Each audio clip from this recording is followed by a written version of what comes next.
The warning lights flashed red across the HFY monitoring station.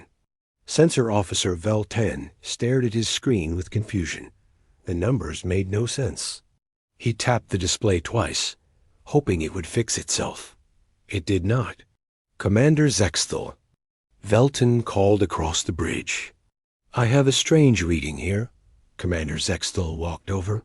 He was tall, even for a HFY, with gray skin and forearms. His 3 eyes focused on the screen. He had been fighting humans for 20 years. He knew their ships well. This reading was wrong. What am I looking at? Zexthal asked. A human vessel, sir, but the speed readings are impossible. It shows the ship moving faster than any human technology should allow. Zexthal's middle eye twitched. Run a diagnostic on the sensors. Already done, sir. 3 times. The sensors are working fine. The commander studied the data. Human ships were slow and clumsy. They used basic fusion drives and took weeks to cross-star systems. This reading showed a ship moving at speeds that would take days, not weeks. Could it be a new human weapon? Vel-10 asked. Humans don't make new weapons, Zexthal said with a laugh. They barely understand the weapons they have now. But as he watched, the blip on the screen kept moving. Fast, very fast. Too fast, sir. Another officer called from across the bridge. Station HFY is reporting the same contact. Station Mordon confirms as well. Zexthal felt his stomach drop. 3 stations meant it was real. The human ship was real, and it was moving at impossible speeds. Direction and destination? He asked. Vel-10 worked at his controls. Sir, it's heading straight for the HFY home system. At current speed, it will arrive in 6 days. 6 days. Zexthal had seen human fleets take 3 months to reach the home system.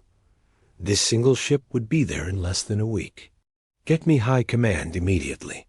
Zexthal ordered. The communication screen flickered to life. General Vexmore appeared, his black uniform covered in battle ribbons. Behind him, Zexthal could see the war room of the High Command. What is so urgent, Commander? Vexmore asked. Sir, we have detected a human vessel moving at impossible speeds toward our home system. The general's 3 eyes narrowed. Explain. Impossible. The ship is moving 10 times faster than any human vessel we have ever recorded. Our best estimates put human technology at least 50 years away from such speeds. Vexmore was quiet for a long moment. Are you certain this is a human ship? The energy signature matches human fusion drives, but it's much stronger. Much more powerful than anything in our database. Show me the data. Zexthal nodded to Vel-10, who transmitted the sensor readings. The general studied them on his screen. His face grew darker with each passing second. This cannot be correct, Vexmore said. Humans are barely capable of interstellar travel. They have no advanced technology. Their biggest ships carry maybe 1,000 crew members. Sir, we have checked and double-checked. 3 monitoring stations confirm the contact. The ship is real, and it's coming fast. Vexmore turned to speak with someone off-screen.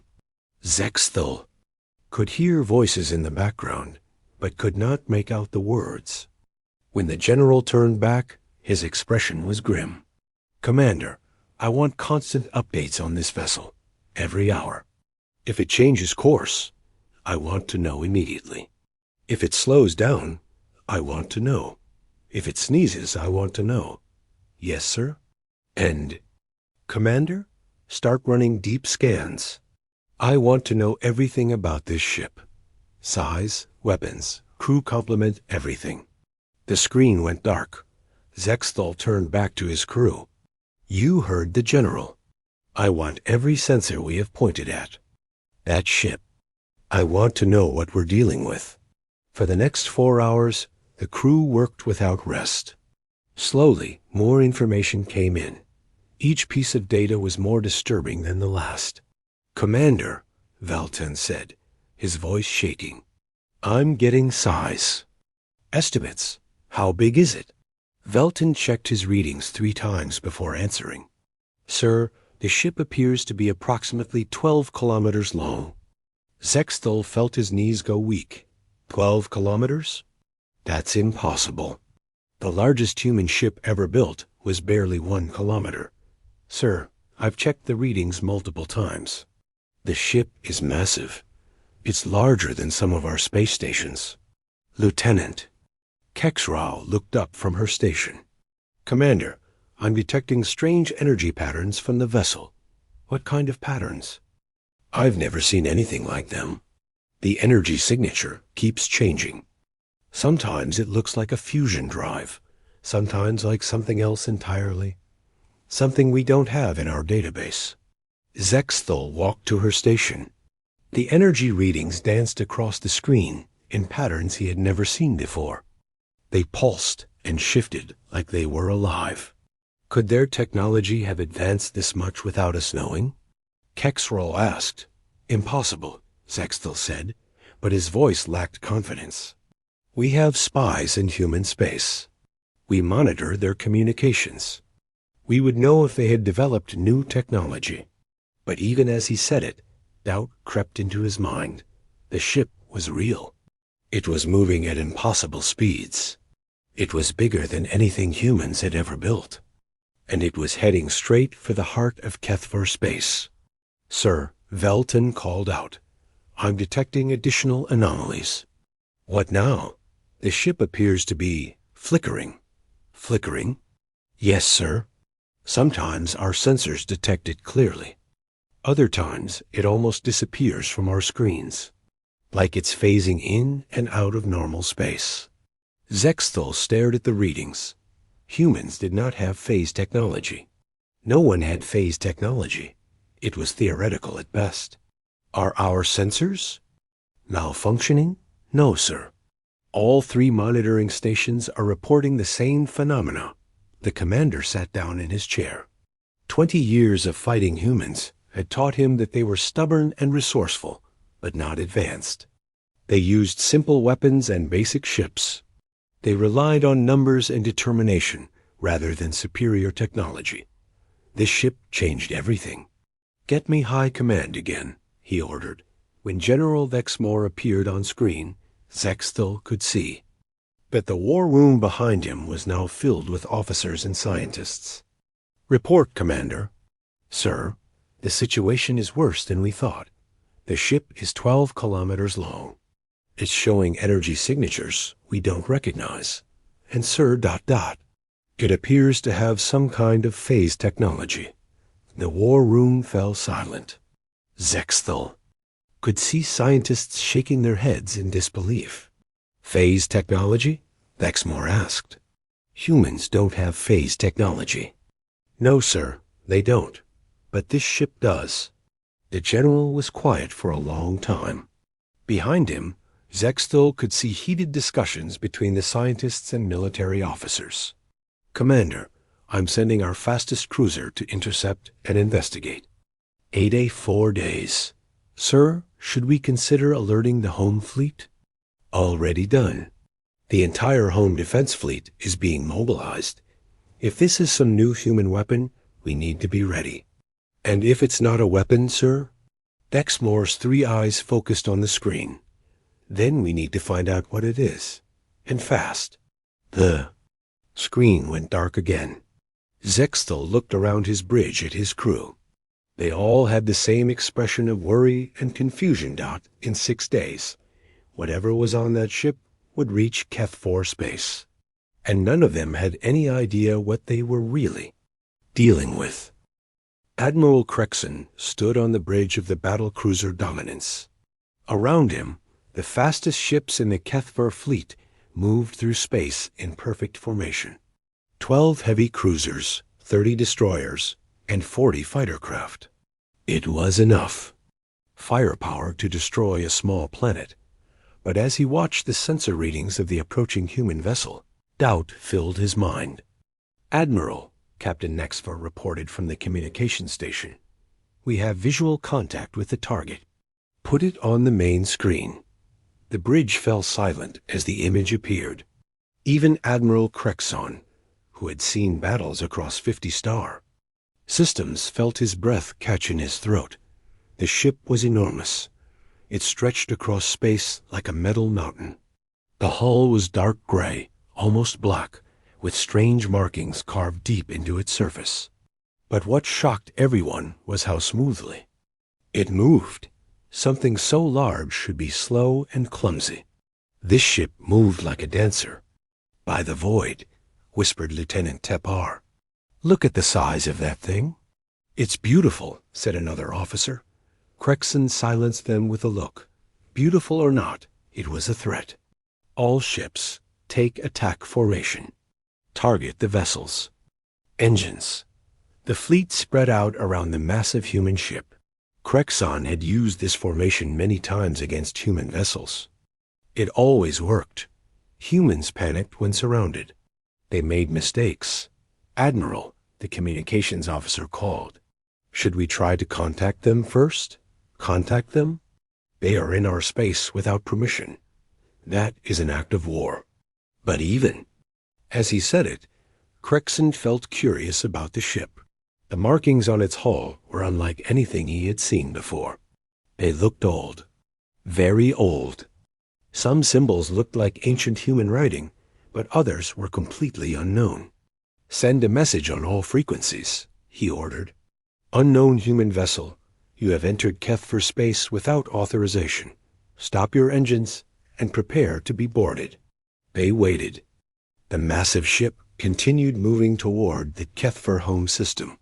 No response came. "Send the message again," Crexon ordered. Still nothing. "Admiral," the sensor operator called. "The vessel is not responding to our hails, but I'm detecting something strange." "What?"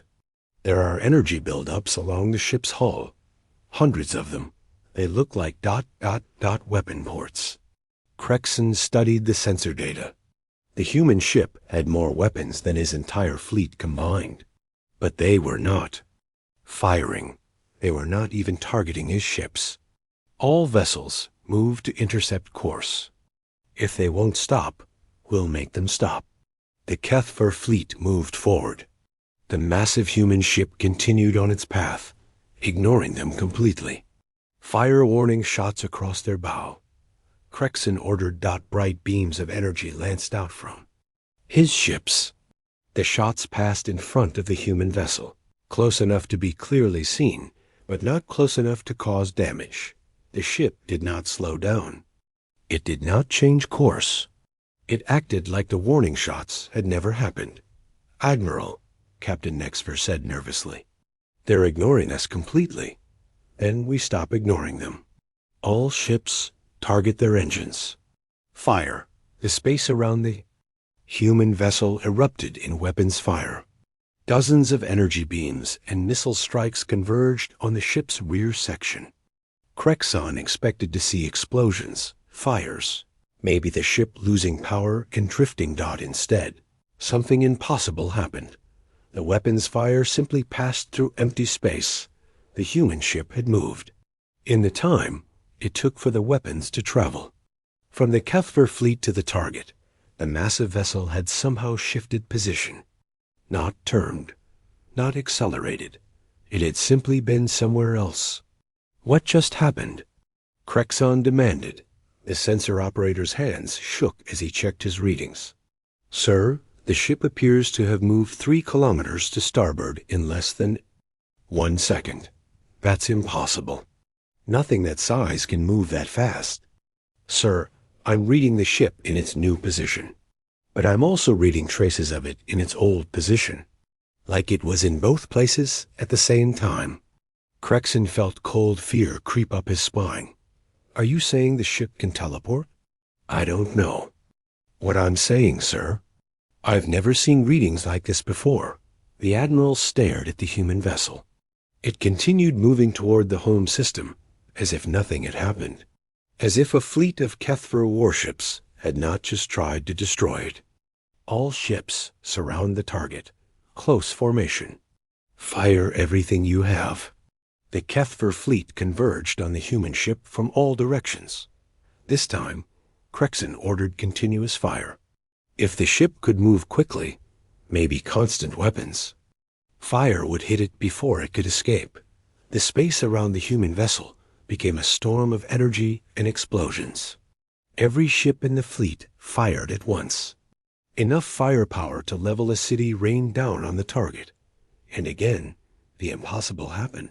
The human ship seemed to flicker.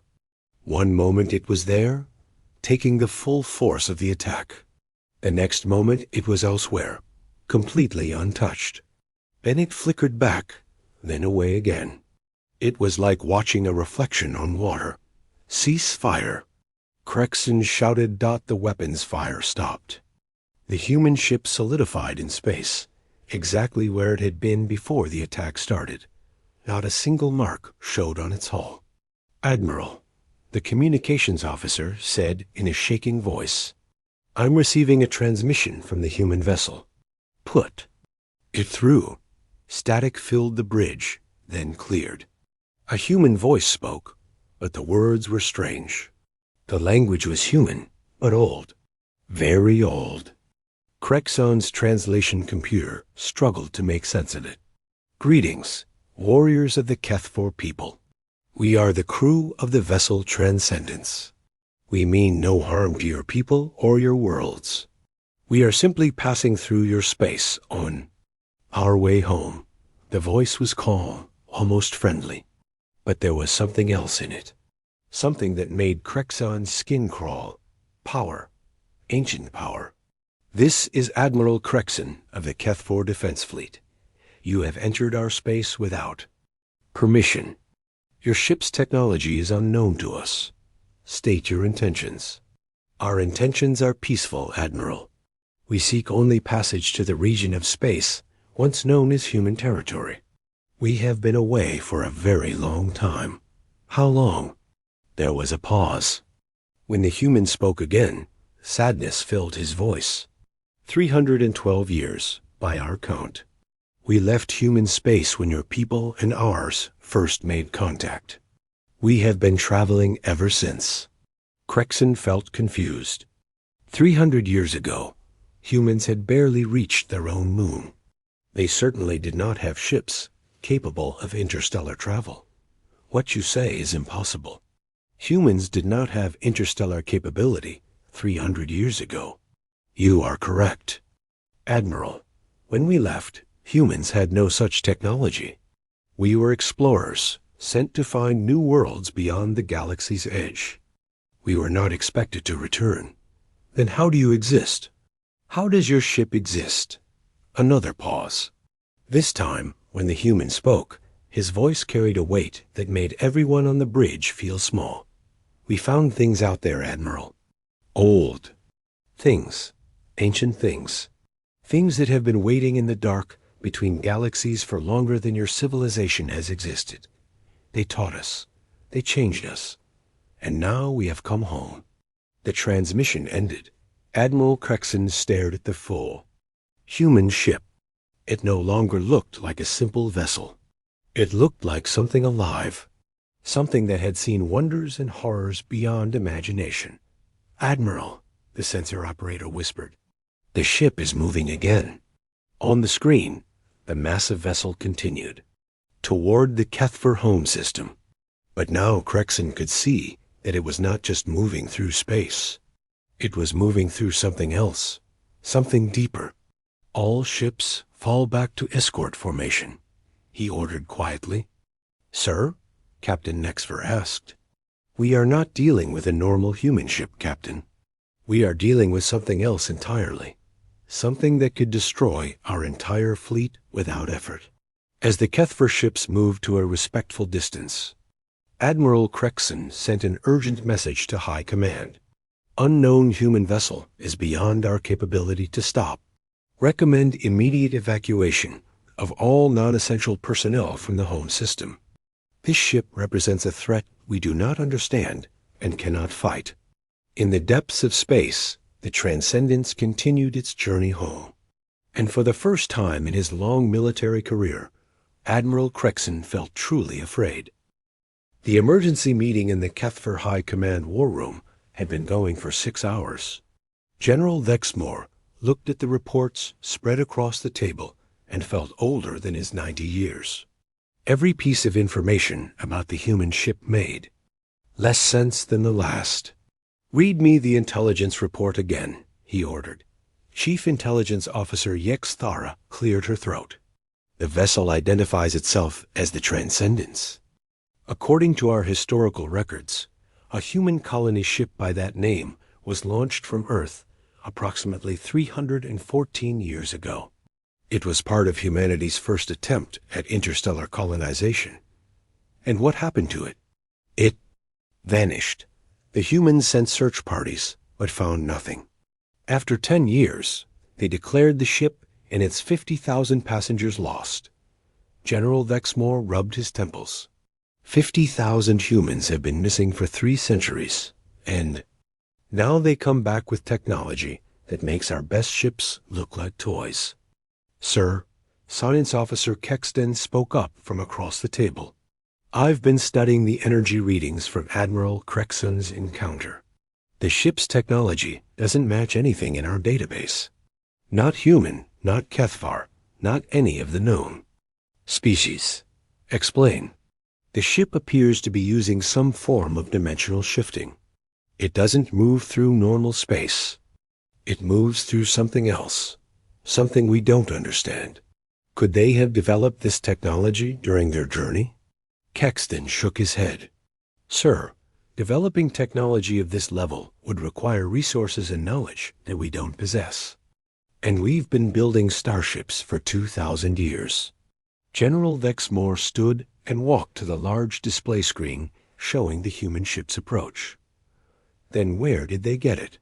"Sir," Yexthara said quietly, "there's something else. We've been monitoring their transmissions. Most of them are encrypted beyond our ability to decode, but we've picked up fragments." "What kind of fragments?" "They speak of things they encountered beyond the galactic rim. They mention ancient civilizations, things that have been waiting in the dark for millions of years." The room fell silent. Every officer present knew the legends, stories of ancient races that had ruled the galaxy before any current species had. Developed intelligence, most considered them myths. "Are you suggesting they made contact with these ancient civilizations?" Vexmore asked. "I'm suggesting they found something out there, sir. Something that changed them." Kexton activated his data pad. "Sir, I've been analyzing the ship's hull composition from long-range scans. Parts of it appear to be made from materials that don't exist in our periodic table. Other parts seem to be organic." "Organic? You mean living?" "I mean the hull appears to be growing, sir. Adapting, changing. It's like the ship is alive." General Vexmore sat down heavily. In his 50 years of military service, he had faced rebellions, alien invasions, and civil wars, but nothing like this. "What about the humans aboard? Are they still human?" Yexthara consulted her notes. "Unknown, sir. We've detected life signs aboard the vessel, but they're unlike anything we've seen before. The energy patterns suggest the crew has been ... modified. Modified how? We don't know. But they no longer register as baseline human on our sensors." A young lieutenant at the back of the room raised his hand nervously. "Sir, permission to ask a question?" "Go ahead." "If these humans have technology this advanced, why haven't they attacked us? Why are they just passing through our space?" It was a good question. General Vexmore had been wondering the same thing. A ship with the power to destroy entire fleets could have wiped out every Kethver world by now. "That," he said slowly, "is what worries me most." The doors to the war room opened and Admiral Crexon entered. His uniform was wrinkled and his 3 eyes were bloodshot. He had been following the human ship for 2 days without sleep. "Admiral," Vexmore said, "report." "Sir, the situation continues to deteriorate. The ship has entered our home system. It's currently passing the outer planets. Our entire defense fleet is shadowing it, but we might as well be throwing rocks. Any further contact from the humans? Yes, sir. They've been sending us transmissions. Technical data, mostly. Information about their journey. Crexon activated a portable display. Strange symbols and equations filled the screen. Our scientists have been trying to decode this for hours. What they've found is ... disturbing. Explain. Sir, according to this data, the humans didn't just travel beyond the galactic rim. They traveled beyond our dimension. They found civilizations that exist in spaces between realities. Ancient beings that have been watching our galaxy since before life began. Science Officer Kexden leaned forward. Are you saying they made contact with extra-dimensional entities? I'm saying they did more than make contact. According to these transmissions, they learned from them. They became part of them. The implications hit everyone in the room at the same time. If humans had gained knowledge from beings that existed outside normal reality, there was no limit to what they might be capable of. Sir, Admiral Crexon continued, there's more. The humans have been sending us star charts, maps of regions beyond our galaxy. They show civilizations and structures that span entire galaxy clusters. And sir, some of those structures are moving toward our galaxy. General Vexmore felt his blood turn cold. Moving toward us? When? The humans estimate approximately 500 years, sir. What do they want from us? That's the strange part, sir. They claim they want to help us prepare. Yexthara looked up from her datapad. Sir, I've been analyzing the humans' behavioral patterns since they entered our system. They're not acting like conquerors. They're acting like teachers. Teachers? Every transmission they send contains information. Scientific data, historical records, warnings about threats we've never heard of. It's like they're trying to educate us. The war room fell quiet again. General Vexmore walked to the window, overlooking the capital city. Millions of Kethver citizens went about their daily lives, unaware that everything they thought they knew about the universe had just changed. What's the ship's current position? He asked. Approaching the 4th planet, sir. At current speed, it will reach our homeworld in 18 hours. Any indication of hostile intent? None, sir. If anything, the ship seems to be slowing down, like it's giving us time to process the information they're sending. General Vexmore made a decision that would change Kethvar history forever. Admiral, signal the defense fleet. They are to take escort positions around the human vessel, but they are not to take any aggressive action. We're going to let them reach our homeworld. Sir? Admiral Crexon looked shocked. That ship could destroy our entire planet. Admiral, that ship could have destroyed our entire civilization days ago. If they wanted us dead, we'd already be dead. They're here for something else. What if you're wrong, sir? General Vexmore turned back to his officers. Then we were never going to stop them anyway. But if I'm right, and these humans have truly gained knowledge from ancient civilizations, then they might be our only hope of surviving what's coming. He activated the communication system that connected to every Kethver world, citizens of the Kethver Empire. In one day, a human vessel will arrive at our homeworld. This vessel carries knowledge that will change everything we thought we knew about the universe. I ask for your patience and your courage as we face this new chapter in our history. As the transmission ended, reports came in from across the system. The human ship was broadcasting on all frequencies now. Technical specifications for technologies beyond imagination. Star charts of regions no Kethvar had ever seen. And warnings about ancient threats that would soon test every species in the galaxy. The age of ignorance was ending. Whether that was good or bad remained to be seen. The Transcendents arrived at Kethva Prime exactly 18 hours later. The massive ship took position in high orbit above the planet's capital city. From the surface, it looked like a new moon had appeared in the sky. General Lexmore stood on the observation deck of Central Command, watching the ship through powerful telescopes. Even from this distance, he could see details that made his mind struggle to understand what he was looking at. Parts of the ship's hull moved like living tissue. Sections that had been solid metal hours ago now pulsed with organic rhythm. Strange. Lights traveled along pathways that looked more like veins than circuits. "Sir?" Communications Officer Vel Karan called from behind him. "The human vessel is sending a transmission. It's being broadcast to every communication device on the planet." "Put it through." The voice that filled the command center was human, but changed. It carried harmonics that no natural voice should have. When it spoke, everyone listening felt the words, not just in their ears, but in their minds. "People of Kethver. Prime, we are the crew of the vessel you know as Transcendence. We have returned from the void between galaxies to share what we have learned. We request permission to demonstrate the gifts we have brought back." General Lexmore picked up the communicator. "This is General Lexmore of the Kethver Defense. Command, what kind of demonstration?" "General, your world suffers from many problems.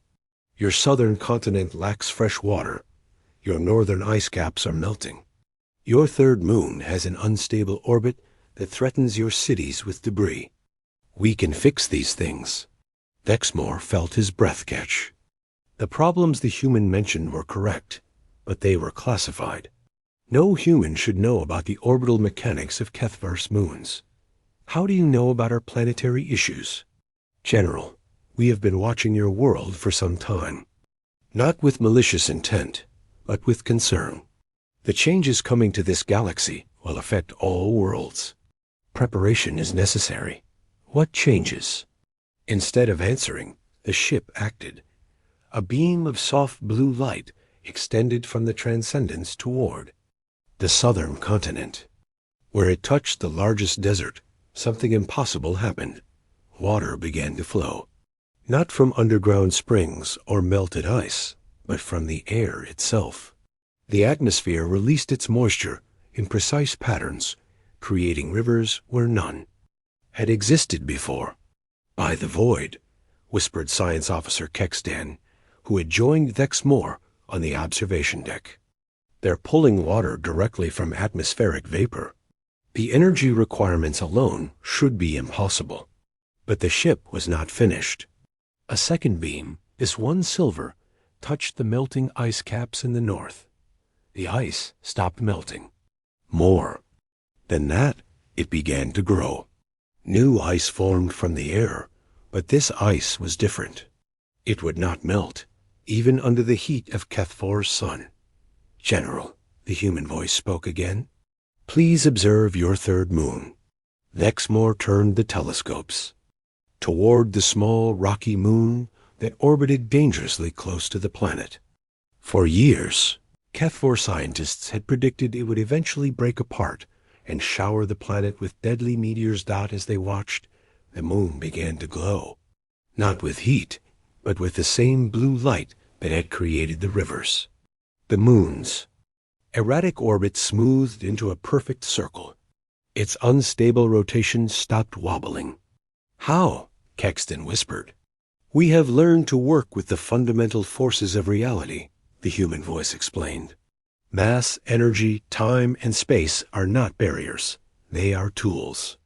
Communications Officer Vel Karan looked up from his station with wide eyes. "Sir, I'm receiving reports from across the planet. Dead zones where nothing would grow are suddenly blooming with plant life. Poisoned lakes are becoming clear. Cities that have struggled with power shortages are reporting their energy grids are somehow working at impossible efficiency." General Lexmore realized he was witnessing something that changed everything. This was not an invasion. It was not even a demonstration of power. It was an act of healing on a planetary scale. "Human vessel," he spoke into the communicator. Why are you doing this? Because, General, you will need strong worlds to face what is coming, and because it is what humans do. We fix things, we help. It is our nature, even when we have become something more than human. What do you mean, something?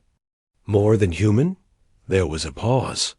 When the voice spoke again, it carried sadness and wonder in equal measure. General, would you and your senior staff be willing to come aboard our vessel? There are things that cannot be explained from a distance. Dexmore looked at his officers. They all showed the same mixture of fear and curiosity he felt. But after, watching the ship heal their world, the fear was losing to curiosity. We will come, he decided. An hour later, a small HFY shuttle approached the Transcendence. As they drew closer, the true scale of the ship became clear.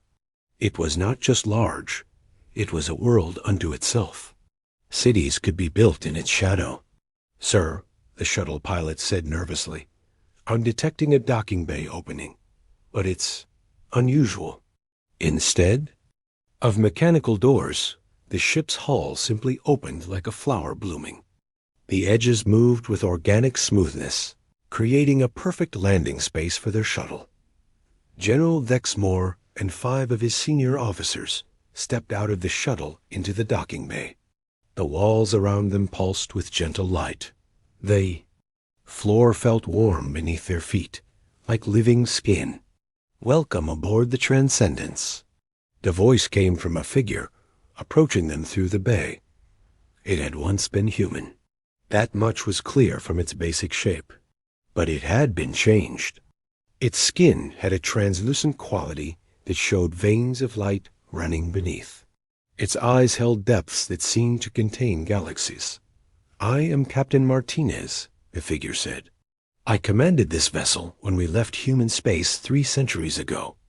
I still command it now, though both the ship and I have changed considerably.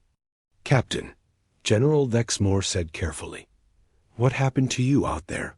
Captain Martinez smiled, and his expression was still recognizably human despite all the changes.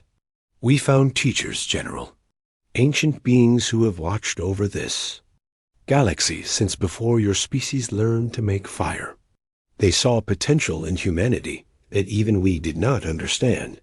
He gestured for them to follow him through corridors that seemed to shift and flow around them. Humans, you see, have a unique quality. We adapt. We learn. We refuse to give up. When we encountered civilizations that had existed for millions of years, they were impressed not by our technology or our strength, but by our refusal to accept limitations. They entered a vast chamber filled with impossible sights. Waterfalls flowed upward. Stars hung in the air like lanterns. Gardens grew in 3 dimensions, with trees whose roots and branches extended in all directions. This is our home now, Captain Martinez explained. A fusion of human determination and ancient wisdom. We learned to work with forces that exist outside normal reality. We became partners with beings that most species consider gods. Science. Officer Kexton stared at the impossible chamber. Why did you come back? Because, my friend, our teachers showed us what is coming. Forces that dwarf anything in this galaxy are approaching. Beings that see entire civilizations as obstacles. To be removed. In 500 years, they will arrive. Captain Martinez turned to face the HFY officers directly. Every species in this galaxy will need to evolve beyond their current limitations to survive. Humans have always been good at bringing out the best in others. That is our gift to the galaxy. General Dexmore felt the weight of the universe settling on his shoulders. What do you need from us? Partnership, General, trust, and the courage to become more than you ever imagined possible. As they stood in the impossible chamber, aboard the Transcendence, the first day of a new age for the galaxy had begun. 3 months after the Transcendence arrived at HFY Prime, the galaxy began to change in ways no one had expected. General Vexmore stood in the communications center of Central Command, watching reports flow in from across known space. Every major civilization had received the same message that the Kethvar had heard. Every species now faced the same choice. "Sir," Communications Officer Valkiran said, "we're receiving confirmation from the Zalari Federation. They've agreed to send representatives to the gathering."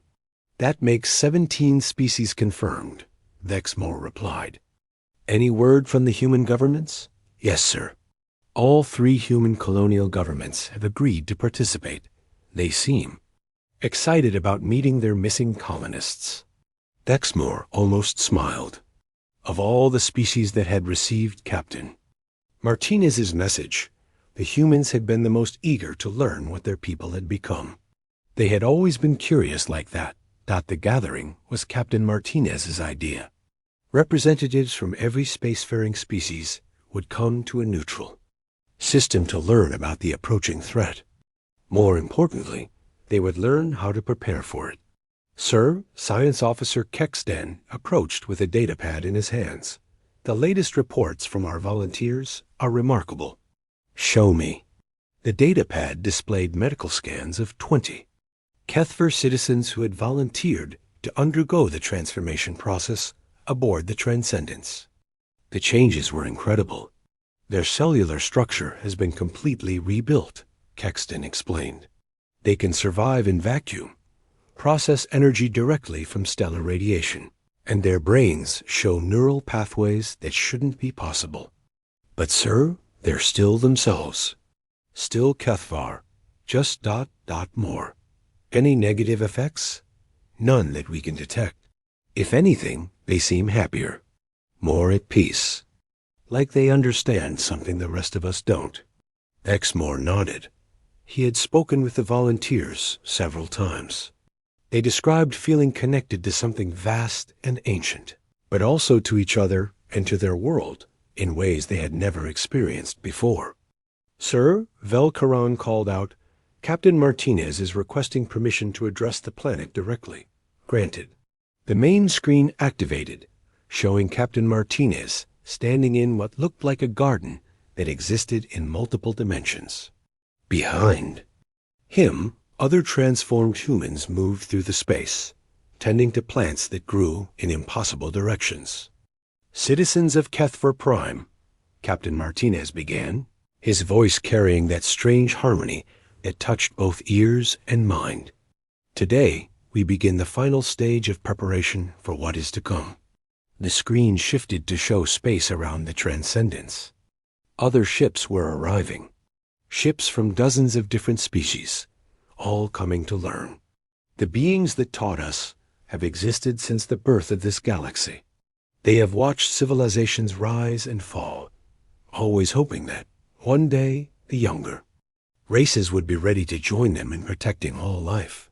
They have been waiting for species to evolve beyond competition and conflict, to understand that survival requires cooperation on a scale never before imagined. The view changed again, showing images that made Vexmore's mind struggle to understand what he was seeing. Structures that spanned entire star systems. Beings of pure energy working alongside creatures of flesh and metal. Civilizations that had learned to exist in harmony with the fundamental forces of reality. The threat approaching. Our galaxy is not evil in the way you might understand evil. It is order taken to its ultimate extreme. It seeks to make all things uniform, all things predictable, all things static. It cannot tolerate the chaos and creativity that drive evolution and growth. 500 years from now, it will arrive.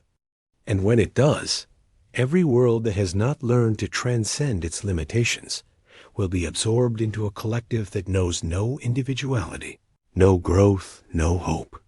The images shifted to show what the approaching force looked like. Geometric patterns that hurt to look at directly. Ships that existed in perfect mathematical harmony. Worlds stripped of all natural variation and rebuilt into sterile perfection. "But there is hope," Captain Martinez continued. The Ancient Ones have been preparing for this confrontation for millions of years. They have been waiting for species like yours to join them. Species with the courage to become more than they were born to be. The screen now showed the space.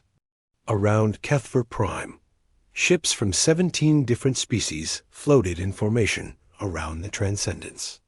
Representatives from across the galaxy had come to learn. Today, we offer every species the same choice we offered the HFY: evolution or extinction, partnership or isolation, growth or stagnation. The transformation is not mandatory, but those who choose it will gain abilities beyond your current imagination.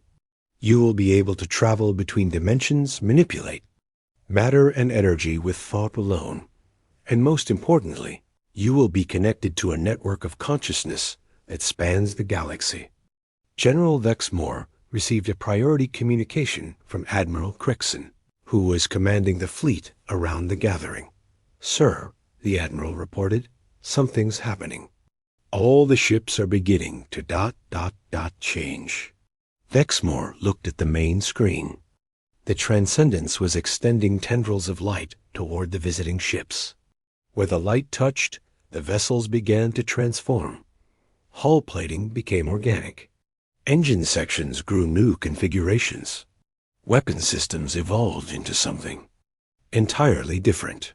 "Captain Martinez," Vexmore spoke into his communicator, "what are you doing to the ships?" "General, we are offering them the same gift we gave your world. The ships are being enhanced, not controlled.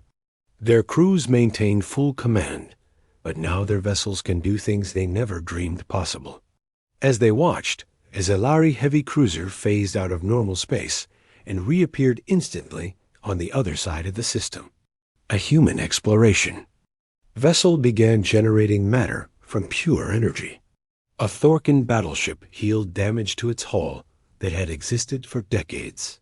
"The network is forming," Captain Martinez explained. "Each species that joins becomes stronger and makes the whole stronger. This is how we will face what is coming." Over the following hours, representatives from each species toured the Transcendence. They met the transformed humans, saw the impossible technologies, and learned about the ancient civilizations that had been waiting for this moment. One by one, they made their choice. The Zelari sent 50 volunteers for transformation. The humans sent 200. The Thorkin sent their entire scientific council. Even species that had been at war with each other for centuries put aside their conflicts to face the greater threat together. As the sun set on HFY Prime, General Vexmore stood on his observation deck watching the transformed fleet in orbit. The ships no longer looked like vessels of war. They looked like things of beauty, purpose, and hope. "Sir?" Kexton approached him with another report. "The volunteers who underwent transformation are requesting permission to establish permanent colonies in the outer systems. They want to build facilities to help others through the process." "Permission granted," Vexmore said without hesitation. "Sir, there's something else. The volunteers are reporting that they can sense the approaching threat now. It's definitely coming, just as Captain Martinez said, but they also sense something else." "What?" "Other galaxies, sir. Hundreds of them. All preparing for the same threat. All connected through the same network we're joining. We're not alone in this fight." As the days passed, the transformation spread across known space. Not everyone chose to change, but enough did to create a network of evolved beings spanning dozens of star systems. The galaxy was no longer a collection of separate civilizations competing for resources and territory. It was becoming something new, something united, something that could face any threat that dared to challenge the right of life to grow, change, and dream. And at the center of it all, humanity served as the bridge between species, just as they always had. Their gift for bringing out the best in others had become the key to saving everything that mattered. The age of isolation was over. The age of unity had begun. The starship Horizon drifted silently through the void, its engines humming with quiet power as it approached the uncharted planet. Through the main viewport, Captain Olivia Wright studied the swirling storms that covered most of the planet's surface. GX-427 looked hostile and uninviting, with violent purple clouds and occasional flashes of lightning that could be seen even from orbit. "Anything interesting on the scans, Alan?" Olivia asked, turning to her science officer, Alan Martinez, hunched over his console, his brow furrowed in concentration. The blue light from the screen reflected off his glasses as his fingers danced across the controls. "Yes, Captain. Very interesting, actually." Alan straightened up and pointed to a series of energy readings on his screen. "These energy patterns don't match anything in our database. They're coming from a deep canyon system near the equator, in one of the few areas not affected by the storms." Olivia moved closer to examine the readings. After 15 years of exploration missions, she had learned to trust her curiosity. "Could be natural geological activity." "Could be." Alan nodded. "But these patterns show too much regularity. They almost look designed." That was enough for Olivia. The Horizon had been sent to this remote sector specifically to find signs of new life or technology. After 3 months of empty planets and lifeless moons, GX-427 was their first promising lead. "Prepare a shuttle," she ordered. "I want a small team on the surface within the hour." 90 minutes later, Security Chief Paul Carter guided the small exploration shuttle through the turbulent atmosphere of GX-427. Beside him, xenobiologist Samantha Kelly checked her equipment one last time.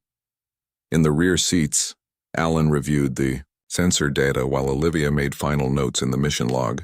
"The canyon should be visible in about 30 seconds, Paul said, his strong hand steady on the controls despite the shuttle's violent shaking. The shuttle broke through the cloud layer, and a barren landscape spread out beneath them. The surface was a dull reddish-brown, broken by deep cracks and crevices. And there, cutting across the plain like a wound, was the massive canyon system. "It's beautiful," Samantha whispered as Paul brought the shuttle down for a landing on a flat area near the canyon's edge. The team donned their environmental suits. The planet's atmosphere contained too much chlorine for humans to breathe, and the temperature hovered around 15 degrees below freezing. One by one, they stepped out of the shuttle onto the alien surface. "The energy readings are coming from about half a kilometer that way," Alan said, pointing toward a narrow path that led down into the canyon. They moved carefully along the path, their boots crunching on the brittle surface. The deeper they went into the canyon, the more the walls around them changed. What had looked like ordinary rock from a distance now revealed itself to be shot through with strange crystalline formations. The crystals gave off a faint bluish glow that grew stronger as they descended. "I've never seen anything like this," Samantha said, running her scanner over one of the crystal clusters. "The molecular structure is unlike any crystal formation I've studied." "Are they safe?" Paul asked, his hand resting cautiously on his sidearm. "They appear to be inert," Samantha replied. "But these readings suggest they might have some sort of network connecting them." After another 20 minutes of descent, the narrow path opened into a large cavern. The team stopped in stunned silence. The entire chamber was lined with the crystal formations, but here they were larger and more complex, forming structures that resembled delicate towers and arches. The blue light pulsed slowly, almost like a heartbeat. "It's like a city," Olivia breathed, her voice filled with wonder. Alan's scanner beeped urgently. "The energy readings are off the scale in here. Whatever we detected from orbit, this is the source." Samantha approached one of the crystal towers, her scientific curiosity overcoming her caution. She reached into her pack for a collection tool. "I'm going to take a small sample." As soon as her tool touched the crystal surface, the steady, blue glow flashed bright red. A high-pitched tone filled the chamber, vibrating through their suits. The crystal Samantha had touched began to melt the metal of her collection tool like it was made of wax. "Back away," Olivia ordered. "Everyone out now." But it was too late. The vibration had shaken loose some rocks from the cavern ceiling. A small avalanche of stones came crashing down, blocking part of the entrance path. "Is everyone okay?" Olivia called out, counting her team members through the cloud of dust. 3 acknowledgments came back. They were shaken but unharmed. As the dust settled, Samantha noticed something moving among the fallen rocks. "There's something there," she said, pointing to a small area where the rocks had partially collapsed. Paul moved forward cautiously, his light illuminating the space. Something was trapped under the fallen debris, something that glittered and shifted in the beam of his light. "It looks like..." "A chunk of the crystal broke off," Paul said. But as they watched, the crystal mass moved again, clearly trying to free itself. "That's no broken chunk," Alan whispered. "It's alive." The creature was small, about the size of a house cat, with a body that seemed to be made entirely of the same crystalline material that lined the caves. Its surface constantly shifted between different geometric patterns, and small pulses of blue light moved across it. "It's trapped," Samantha said, already moving closer. Paul grabbed her arm. "Protocol says we observe only. We don't interfere with unknown life forms." Samantha pulled away. "It's in pain. Look at the color change." The creature's blue glow had dimmed to a pale, sickly color. It made no sound, but its movements were becoming weaker. "I'm helping it," Samantha decided. And before anyone could stop her, she began carefully moving the smaller rocks away from the trapped creature. "Sam, be careful," Olivia warned, but she didn't order her to stop. Something about the small being's struggle touched even the captain's usually cautious heart. The final rock was heavier than the others. Paul sighed and stepped forward to help, and together they lifted it away from the creature. Free at last, the crystalline being didn't flee as they expected. It rose up slightly, its form reshaping itself from a flattened mass back into something more complex. A rounded body with several small protrusions that might have been limbs. Its color shifted back to a healthier blue. "Incredible," Alan murmured, scanning the creature. "It seems to be able to rearrange its molecular structure at will." The creature turned what appeared to be a front end toward Samantha. A small tendril of crystal extended toward her, stopping just short of touching her suit. "I think it's thanking me," Samantha said softly. The team watched in fascination as the creature began to move around the cavern floor, stopping occasionally as if to study them. When they finally turned to leave, carefully navigating around the rockfall, they were surprised to find the crystal being following them. "I think it wants to come with us," Samantha said with a smile in her voice. Paul shook his head. "Absolutely not. We have no idea what that thing is or what it can do." But the creature continued to follow them all the way back to the shuttle, moving with surprising speed and grace for something that appeared to be made of solid crystal. At the shuttle door, Olivia made her decision. "If it wants to come, we take it. Contained and under observation, of course." She held up a hand to stop Paul's objection. "This is exactly the kind of discovery we were sent to make." As the shuttle lifted off from the barren surface of GX-427, none of the crew of the Horizon realized that they had just rescued a juvenile member of the species that the Galactic Council had spent centuries trying to exterminate. A species responsible, according to Council records, for the destruction of 3 advanced civilizations, a species that would soon change humanity's place in the galaxy forever. The small crystalline creature sat inside a shimmering containment field in the Horizon's science lab. Its blue glow pulsed gently as it moved around the enclosed space, occasionally touching the energy barrier with a tiny tendril before pulling back. Samantha Kelly hadn't left the lab for hours. She sat on a stool, her chin resting on her hands as she watched the creature with fascination. On a nearby screen, readings from various sensors tracked the entity's energy outputs, temperature, and molecular structure. "Have you named it yet?" Captain Olivia Wright asked as she entered the lab carrying 2 cups of coffee. She handed one to Samantha. "Spark," Samantha replied with a tired smile, "because of those little flickers of light that run across its surface." Olivia nodded and studied the creature. "Any idea what it is?" "Nothing that matches our databases," Samantha sighed. "Its body seems to be composed of a crystalline material similar to what we saw in the cave, but it can reshape its molecular structure at will. It's also giving off a type of energy our sensors can barely detect." The creature, Spark moved to the edge of the containment field closest to them. It stretched upward, forming what looked almost like a small tower, with pulses of light racing up and down its surface. "It's been doing that whenever someone new comes in," Samantha explained. "I think it's curious about us." "Just make sure it stays in that containment field," Olivia reminded her. "We need to follow quarantine protocols until we know exactly what we're dealing with." After the captain left, Samantha continued her observations for another 2 hours before finally heading to her quarters for some much-needed rest. The ship's night cycle was well underway when alarms jolted Greg Turner. Awake. As the Horizon's lead engineer, he was used to middle-of-the-night emergencies. He quickly pulled on his uniform and rushed to the engineering bay where the alarm was sounding. "Computer, what's the nature of the emergency?" Greg called out as he entered the dimly lit room. "Unknown energy signature detected in proximity to the main power core," the ship's computer replied in its calm voice. Greg grabbed a handheld scanner and moved cautiously toward the power core that drove the Horizon's engines. The massive cylinder hummed with energy, bathed in a soft blue glow. He almost missed the small form nestled close to the core's outer casing.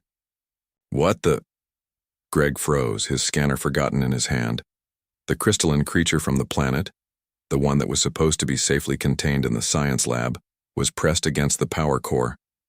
Its body had changed shape to form a thin flat disk that conformed perfectly to the curved surface of the core. Pulses of light flowed between the core and the creature in a steady rhythm. Greg tapped his communication badge. "Turner to security. The alien specimen has escaped. It's in engineering near the power core." He expected the creature to flee when it noticed him, but instead it reformed itself into something more compact and moved toward him. Greg backed away slowly, not wanting to provoke it. "Stay back," he warned, though he wasn't sure if the creature could understand him. To his surprise, Spark stopped. Then it changed color, the blue glow shifting to match the red of Greg's engineering uniform. When Greg took another step back, the creature mimicked his movement perfectly. "You're copying me?" Greg whispered. The creature pulsed once, brightly, as if in response. When security arrived minutes later, they found Greg sitting on the floor of the engineering bay with the crystalline entity hovering nearby, still matching the red of his uniform. "Don't worry," Greg told the security officers.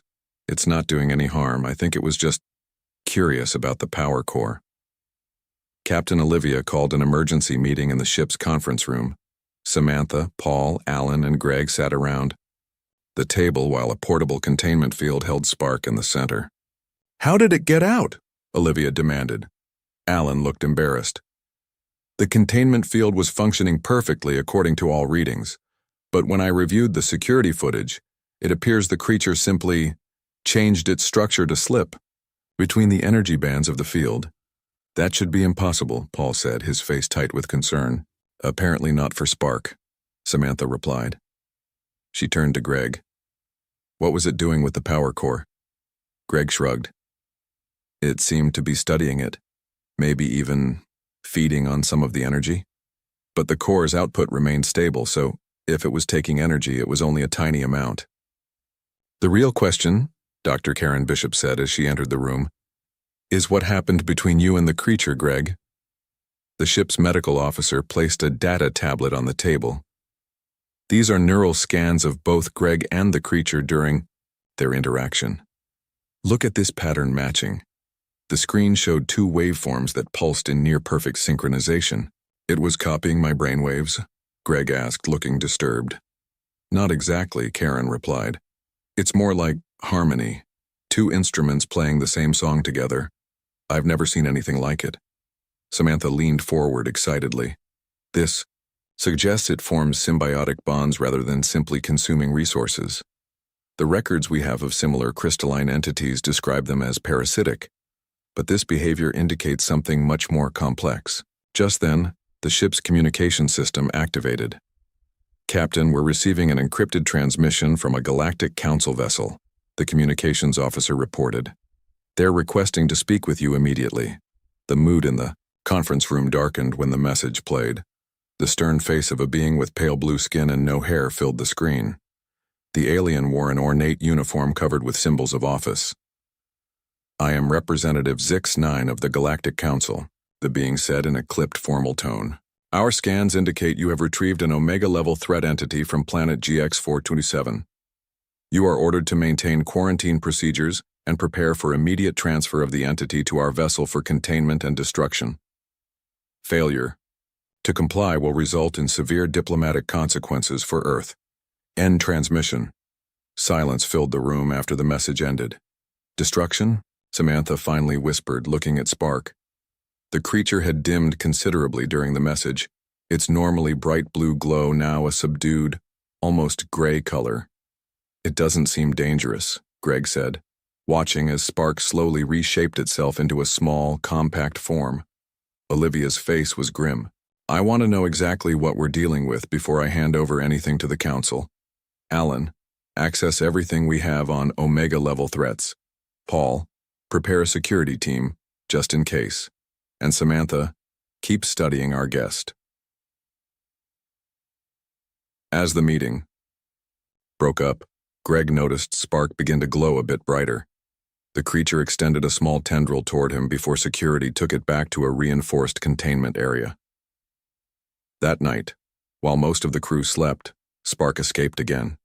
This time, the security camera showed it making its way through the ship's corridors until it reached Greg's quarters. When Greg awoke the next morning, he found the crystalline being curled up at the foot of his bed, its surface gently pulsing, in time with his heartbeat. Instead of calling security, Greg quietly spoke to the creature. You're going to get us both in trouble, you know. Spark brightened and formed a small tendril that reached toward him. After a moment's hesitation, Greg allowed it to touch his hand. A warm sensation spread up his arm, and for just a second, he felt a connection, like finding a missing piece of himself he hadn't known was gone. What Greg didn't know was that this simple moment of trust had just changed the future of two species forever. Captain Olivia paced the length of her office, stopping occasionally to look at the holographic display showing the Galactic Council ship. The massive vessel had appeared at the edge of the system 6 hours ago and was slowly approaching the horizon's position. We need more time, she muttered to herself. The door chimed and Alan entered carrying a datapad. His usually neat appearance was rumpled, suggesting he had been working through the night. Captain, I've found the council records on the crystalline metamorphs, he said, his voice tight with excitement and worry. You need to see this. He placed the pad on her desk. The screen showed images of crystalline entities similar to Spark, but much larger and with more complex structures. Olivia scrolled through the files, her expression growing darker. According to these records, crystalline metamorphs were responsible for the destruction of 3 advanced civilizations in the last 1,000 years, Alan explained. The Viridian Empire, the Cos Hegemony, and most recently, a species called the Narians. How? Olivia asked, looking up from the pad. The records claim they consume energy at an exponential rate. They start small, bonding with technology, but eventually drain entire power grids, weapon systems, even the energy fields that protected cities. Alan took off his glasses and rubbed his tired eyes. In the case of the Narians, a single metamorph supposedly consumed the energy from their planetary defense system, leaving them vulnerable to a solar flare that killed billions. Olivia's communicator beeped. Captain, you better come to engineering, Greg's voice said. There's something you need to see. 10 minutes later, Olivia stood in engineering with Greg and Dr. Karen. Spark floated beside Greg, a small tendril of its crystalline body resting on his shoulder. Over the past day, the creature had refused to leave Greg's side, following him everywhere around the ship. Watch this, Greg said. He pointed to a damaged circuit board removed from one of the ship's systems. Spark, can you fix it? The crystalline entity floated down to the workbench. It extended several tendrils that touched different parts of the circuit board. Pulses of light flowed from Spark into the damaged components. Before their eyes, the burnt connections began to repair themselves, metal flowing like water to reconnect the broken pathways. It can manipulate matter at a quantum level, Karen explained, checking readings on her scanner, but only when connected to Greg emotionally. When they're separated, Spark loses much of this ability. It fixed 3 damaged systems this morning, Greg added with a hint of pride. Better than new. Olivia frowned thoughtfully. This doesn't match the council's description of a mindless energy consumer. Because it isn't one, Samantha said as she entered engineering, her face flushed with excitement. I've completed my detailed scans of Spark, Captain. It's a juvenile. A what? Olivia asked. A child, Samantha explained. Its neural structure is still developing. Adult metamorphs might consume energy indiscriminately, but Spark is different. It's forming connections, learning, developing bonds that guide its behavior. Like a child learning right from wrong, Greg said softly, looking at Spark with new understanding. The ship's communication system activated. Captain, Lieutenant Porter requests your presence in communications. He says it's urgent. In the communications center, Ryan Porter, a young officer with a talent for code breaking, had dark circles under his eyes from hours of work. I managed to access the classified sections of the council records, he said without preamble. The truth about the metamorphs is very different from what they told us. He pulled up images on the main screen. They showed metamorphs being held in containment fields, subjected to experiments with various devices attached to their crystalline bodies. The metamorphs didn't attack unprovoked, Ryan explained. Each of the destroyed civilizations had captured adult metamorphs and tried to weaponize them. The Viridians used them to power planet-killing weapons. The Kos tried to use them as living power sources for their war machines. And the Narians? Olivia asked. Ryan's face hardened. They found a way to split a metamorph's consciousness, creating copies they could control. The process essentially tortured the being until it lashed out. So the metamorphs were defending themselves, Karen said quietly, and the Galactic Council has been hunting them to extinction ever since, Ryan finished. Their policy is immediate destruction of any metamorph found, no exceptions. A heavy silence fell over the room, broken only when Spark floated over to the screen showing the images of its tortured kind. The creature dimmed noticeably, its usual bright blue fading to a dull gray. Greg moved to comfort it, placing a hand near the creature. Spark immediately extended a tendril to touch him, and its color slowly returned. Captain, the communications officer called out. The council ship is hailing us. Admiral Vrex is demanding to speak with you. Olivia squared her shoulders. Put him through. The main screen changed to show a stern-faced alien with gray, leathery skin and 4 eyes arranged in a diamond pattern. Admiral Vrex wore an elaborate uniform festooned with medals and insignia of rank.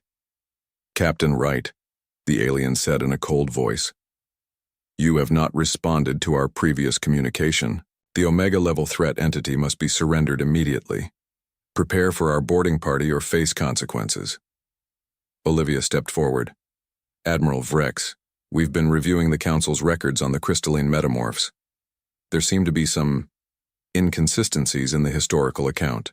All 4 of the Admiral's eyes narrowed. The historical record is not open for debate, human. The entity is a threat to all life in this sector. The entity has a name, Greg said suddenly, stepping into view with Spark beside him. And Spark has shown no hostile intention since we rescued it. The Admiral's eyes widened at the sight of Greg standing unprotected next to the metamorph. You dare to bond with it? You have no idea what you're dealing with? Actually, I think we do, Olivia replied calmly. We know the metamorphs were victims, not aggressors. We know they only attacked when they were exploited and abused. Dangerous. Misinformation, the Admiral snarled. This discussion is over. Surrender the entity, or we will be forced to take action against your vessel. Before you do that, Olivia said quickly, you should know that our entire conversation, along with the evidence we've uncovered, has been transmitted to Earth's ambassadorial team on the Galactic Council. The Admiral's face twisted with rage, but before he could respond, something unexpected happened. Spark floated forward directly in front of the screen. Its body began to shift and change, growing more complex. Suddenly, a beam of light projected from its surface, creating a 3-dimensional image that filled the center of the communications room. The image showed metamorphs in their natural state, living peacefully on a crystalline world. It showed them encountering the first spacefaring races, forming bonds that benefited both species. Then it showed the betrayal, the capture, the experiments, the pain, and finally the desperate defense that had been labeled as unprovoked attack. The most stunning revelation came last, an image of a metamorph and another sentient being sharing a deep bond, creating between them a small new metamorph. They need trust bonds with other sentient species to reproduce, Samantha whispered in awe. That's why they're nearly extinct. After centuries of being hunted, they had no one left to trust. Admiral Vrex had gone silent, staring at the images with all four eyes wide. Olivia stepped forward again. Admiral, we request a formal hearing before the full Galactic Council. Earth claims protection rights for the metamorph species under the Endangered Sentient Entities Act. Until then, we will maintain custody of Spark. For a long moment, the Admiral said nothing. Then, with visible effort, he regained his composure. A hearing will be arranged, but be warned, Captain Wright. If that creature causes any harm, your world will bear the responsibility. The screen went dark, leaving the humans standing in shocked silence with Spark glowing brightly in their midst. The small crystalline being had just changed everything. The sun was setting, painting the sky with orange and pink colors.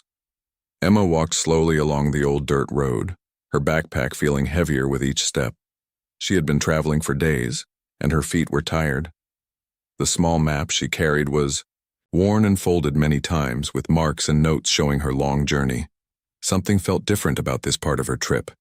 The trees looked older, and the air seemed quieter. Emma could hear only the sound of her own footsteps and the soft wind moving through the branches. She stopped for a moment and looked around, trying to understand where she was. In her backpack, she carried a small notebook that belonged to her grandfather. It was old and had yellow pages, but she kept it safe. The notebook had strange drawings and writing that she could not fully understand. Emma believed it might hold some kind of secret, but she was not sure what that secret could be. As the light began to fade, she noticed a small path leading away from the main road. It was narrow and covered with grass and small plants. Most people would have ignored it, but Emma felt something pulling her toward that path. She hesitated for a few minutes, looking back at the main road and then at the hidden path. Her grandfather had always told her to trust her feelings. Sometimes, he would say, the most important things are found where no one else looks. Those words came back to her now, and she made her decision. With a deep breath, she stepped onto the narrow path. The path was not easy to walk on. Roots from old trees crossed the ground, and small stones made walking tricky. Emma moved carefully, watching each step. Her backpack made soft sounds as she walked, with things inside moving around. After walking for about 30 minutes, she saw something strange. Between two large trees, there was a small stone building. It was not very big, and it looked very old. Moss grew on its walls, and small plants were growing between the stones. The building seemed to be waiting for her, quiet and still. Emma came closer. The building had a small wooden door that looked very old. It was not locked, but it seemed like no one had opened it for many years. She touched the door, and it made a soft creaking sound. Her heart was beating fast. She knew something important might be waiting inside. With slow and careful movements, she pushed the door. It opened with a loud sound that broke the silence of the forest. Dust flew up, and she could see small pieces of light coming through holes in the walls. The inside of the building was simple. There was a small table and a chair made of wood. On the table, something was waiting. It was another notebook, much like the one her grandfather had given her. This one looked even older. Emma picked it up with shaking hands. She could see writing on the first page, but the words were not clear. They seemed to be written in a language she did not know. Outside, the forest was becoming dark. Animals started to make sounds. An owl called from far away, and small animals moved in the grass. Emma sat on the old chair and opened the notebook. She knew this was an important moment. Something was about to change in her journey. The notebook felt heavy in her hands. Its pages were brown and soft. Some pages were torn, and some had water marks. But the writing was still there, waiting to be read. Emma took a deep breath and started to look at the first page. She did not know it yet, but this small stone building and the notebook would change everything. Her journey was about to take a turn that she could never have expected. The forest around her seemed to be waiting, holding its breath, ready for what would happen next. Emma looked up from the notebook and looked around the small room. The light was getting less and less. Soon, she would need to make a choice. Stay in this old building or try to find her way back to the main road in the dark. But right now, all she could think about was the notebook and the secrets it might hold. The night was cold, and Emma wrapped her small blanket around her shoulders. She was still sitting in the old stone building, the mysterious notebook open in front of her. A small flashlight gave just enough light to see the pages. The sounds of the forest came through the small holes in the walls, crickets singing and wind moving through tree branches. Emma tried to make sense of the writing in the notebook. The words were strange and looked like they were written by someone in a hurry. Some letters were big, some were small. Some pages had drawings mixed with the words. She saw pictures of trees, strange symbols, and what looked like maps with no names. Her grandfather's words came back to her again. He always said that some stories are not just told with words. Some stories are told through small signs and hidden messages. Emma remembered how he would spend hours looking at old books, turning pages slowly and smiling to himself as if he knew something others did not. She pulled out her grandfather's notebook from her backpack and put it next to the new notebook. They looked different but seemed connected somehow. The paper colors were similar, and both notebooks had that old smell of paper that had been kept secret for a long time. Outside, the moon began to rise. Its light came through the small holes in the stone building's walls. Emma could see the trees standing like dark shadows. She knew she could not stay here forever. She would need to find food and water soon. But right now, something was more important than food or rest. The notebook had a strange drawing on one page. It looked like a map, but not like any map Emma had seen before. There were no city names or country lines. Instead, there were strange marks that looked like symbols. Some looked like trees, some like mountains, and some like weird shapes she could not understand. One symbol caught her eye. It was near the bottom of the page and looked like a small key. Next to the key symbol, there was a set of numbers: 47, 3428, 121, 890. Emma recognized these as coordinates, numbers that told exactly where something was on the earth. But what was at these coordinates? She took out her phone and checked the battery. It was low, but she had just enough power to look up the numbers. The coordinates were in a forest area in Washington State. It was not very far from where she was traveling. Was this a coincidence? Emma did not believe in coincidences. Her grandfather had always told her that every journey has a purpose. We do not choose our paths, he would say. Sometimes the paths choose us. These words played in her mind as she looked at the notebook and the coordinates. The stone building felt different now. It no longer seemed like an old, forgotten place. It felt like a meeting point, a place where something important was about to begin. Emma could feel her heart beating faster. She knew she was close to something big. She looked at her backpack. Inside, along with her grandfather's notebook and some clothes, she had a small compass and a few basic tools. She had packed these things without knowing why. Now it seemed like everything was making sense. The night was getting colder. Emma knew she needed to make a plan. She could not stay in this stone building forever. She would need to follow the coordinates, find out what the key symbol meant, and understand the connection between her grandfather's notebook and this new one. As she thought about her next move, she heard a sound outside. It was not like the normal forest sounds. It was different. A soft step, something moving carefully. Emma stopped breathing and listened. Something was outside the stone building. Something was watching her. She turned off her flashlight and waited. The moonlight was enough to see a little bit. Her hand moved slowly to her backpack where she had a small flashlight and a small knife. She was not afraid. Her grandfather had taught her to be careful but brave. The sound came again, closer this time. It was not an animal. It was something else. Something that knew she was here. Something that was looking for her. Emma took a deep breath. Her journey was about to change again. The notebook, the coordinates, the mysterious sound outside, everything was coming together. She did not know what would happen next, but she knew one thing. She would find the truth. The night continued. The forest was quiet, but something was about to happen, something that would change everything.